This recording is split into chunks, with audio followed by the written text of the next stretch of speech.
Kwakuyimini entle yentlakohlaza, ilanga liqaqambe okwe-orenji esibhakabhakeni, nemithi inge iyacula ngumoya. Uyawuva na wena?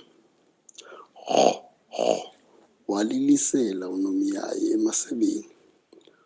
Wakhangela phezulu apho Stella ekuloo mandlalo wakhe wepikiniki ahleli kuwo noMatilda phantsi komthi we-oki.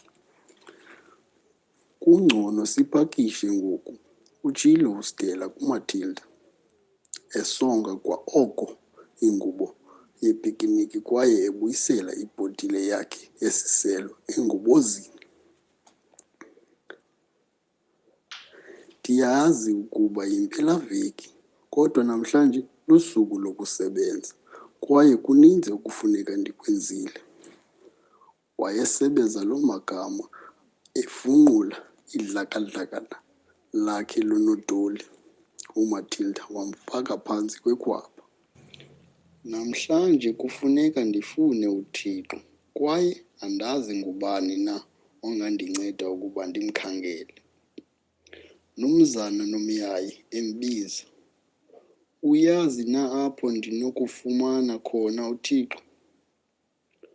Nomzana Nomyayi waxhumela kwelinye isebe elingaphezulu nje phezu kwentloko yakhe. Molo Stella, enqokola. Ndinokubhabhela phezulu kakhulu, Stella, ndintinge ngaphaya kwemithi, ngaphezu kweencochoyi zendaba. Ndibona ubuninzi bukaThixo lonke ixesha, kodwa andikamfumanisi wonke apho, Stella. Stella wabonakala edanile. Wathi xa eza kumshiya uNomzana Nomyayi, waleka ngelithi, kutheni ungabuzi uFerrari, ukhozi olumnyama kaloku, yena unokubhabhela phezulu kakhulu kunam. Ndiyamazi apho ahlala khona, kude phaya kwela liwa, watsho esalatha ngamaphiko kwezo ntaba zinobungangamsha phambi kwabo. Kuthiwa ziMakulu Mountains. Ndilinde apho Stella, ndiyokukhangelela yena. Oh, enkosi Nomzana Nomyayi. uStella wabukela loo gama omaphiko umhlophe wakhe enyamalala esibhakabhakeni. Wagqiba kwelokuba asele egqibezela amaqebengwana akhe ayehlohlwe ngumama wakhe, atye iapile lakhe. Yayiyeyona mini intle kwaye uStella esenza into ayithandayo kakhulu. Ke waqalisa ukucula ingoma yakhe yepikiniki. Ndiyazithanda iipikiniki zangaphandle. Kumnandi ukuba namaqebengwane am ukuhlala phezu kwengubo phantsi komthi we-oak. Uyayiva na ingoma endaka? Ukuba nepikiniki elangeni. Ngesaquphe alabikho ilanga, kwavela intaka enkulu kwaye imnyama yahlala emthini phambi kwakhe. Loo mehlo ayo ahlabayo ejonge ezantsi kuStella, evele ngaphaya komlomo otyheliweyo omenyezelayo. Imilenze yayo emide nayo igqunywe ziintsiba ezimnyama tsu, ezazibengezela elangeni, nezo nyawo zayo ziqaqambileyo zazibonakala zinobukhulu nazo. uStella wakhala, enokoyika kodwa ikwanemihlali. Molo Stella, ndiyaxolisa ukuba ndikuthusile. Ndithemba ndize kamsinya emveni kokuba uCedric uNomyayi endixelele ukuba udinga umncedisi ngenxa yomba obalulekileyo. Ewe, wathi nditha esitsho uStella. Ebethunyelwe ndim uCedrica kuwe, Mnumzana Farali. Ndifuna ukwazi kuwe, uxolo ngokuphazamisa, nenekazi. Igama lam andingoFarali, koko ndinguFastest Fearless Farrell, ukhozi olunamandla olumnyama. Oh, ndiyaxolisa Fastest Fearless Farrell, watsho uStella. Khawuncede undixelele, umfunele kusini na uThixo kwihambo zakho ezimangalisayo? Ndiye Stella, phofu ndingakubiza Stella nje qha? Ewe torho, ndibize nje Stella. Umama undibiza uStella Bella, kwaye notata utsho kanjalo, kodwa mna ndithanda uStella nje qha. Kambe ke Stella, ndibhabhele phezulu, ndimkisela ngokwamandla amaphiko am emajukujukwini phezulu. Imibono ibalasele ubuhle. Ndiyibonile imithombo, imilambo emikhulu, iinduli kunye neentaba ezingumajiko-jiko ngathi ngumqolo werhamncwa. Ukubonakala kwazo qha uphaya phezulu. Ndabona neencochoyi ezilalazela ikhephu, iidolophu kunye nezixeko, amafu ebhabha phantsi kwezinzipho zam. Ndikubonisile na iinzipho zam, Stella? Khangela nazi, embonisa.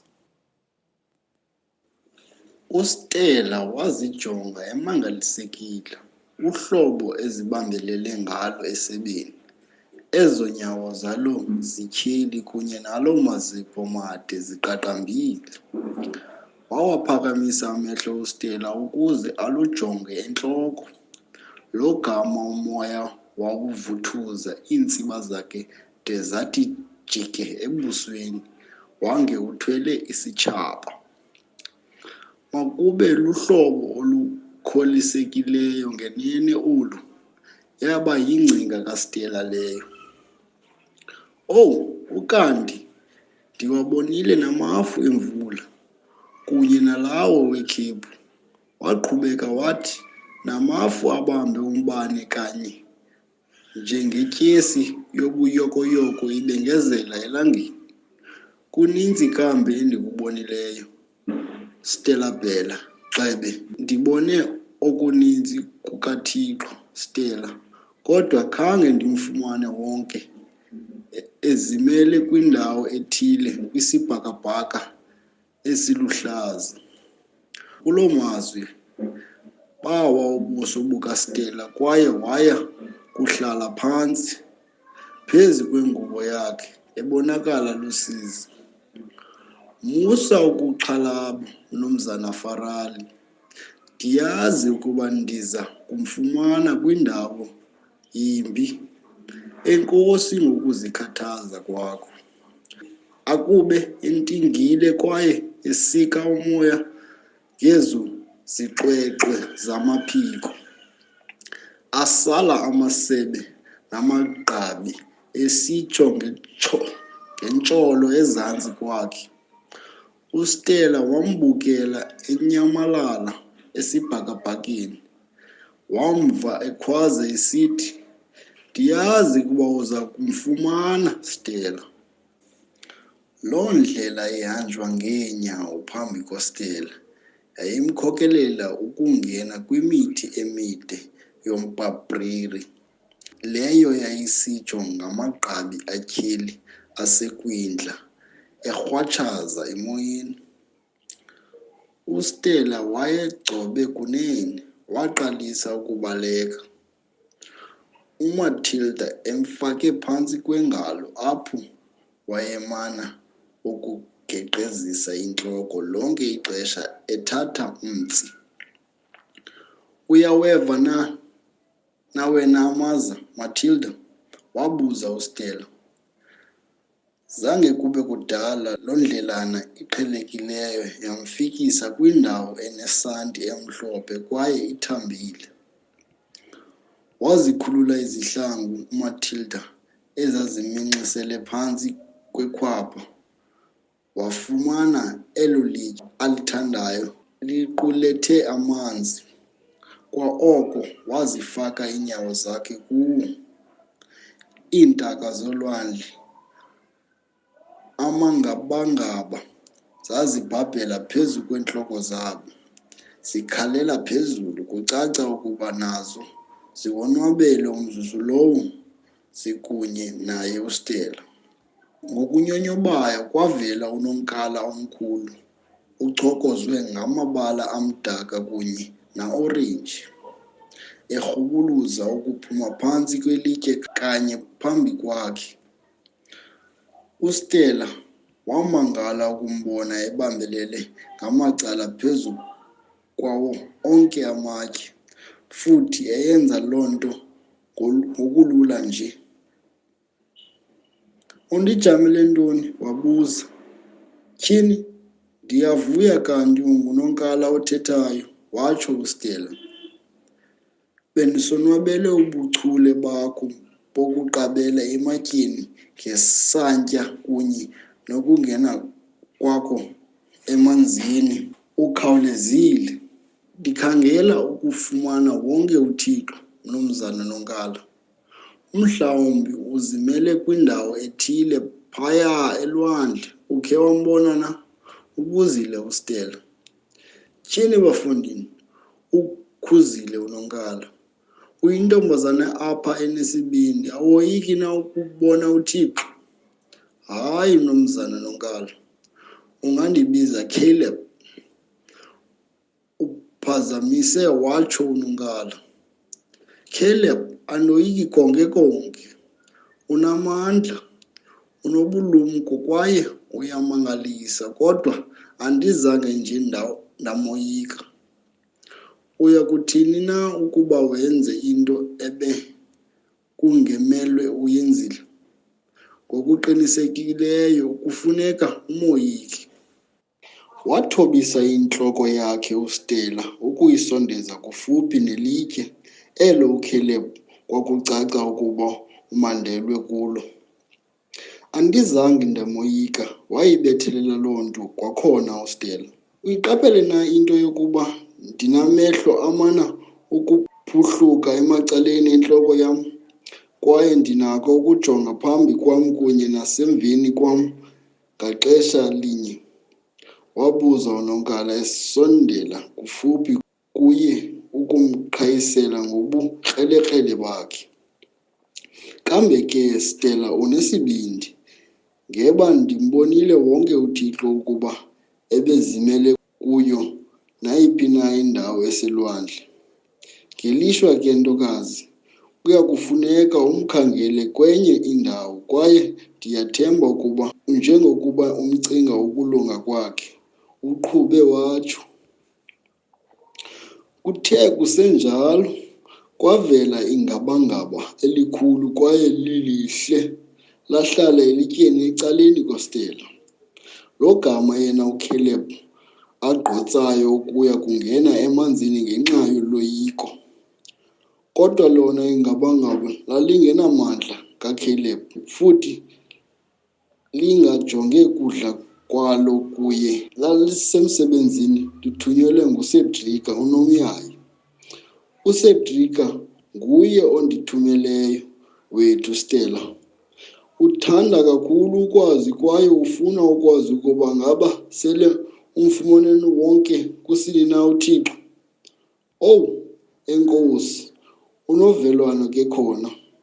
Mxelele uCedrika ukuba ngokuqinisekileyo ndiya kumazisa ndakube ndiyifumene eyona ndawo yokuhlala uThixo, kanye leyo akholiselwe yiyo," utshilo uStella kulo hlobo umhle wakhe untsiba zimweka.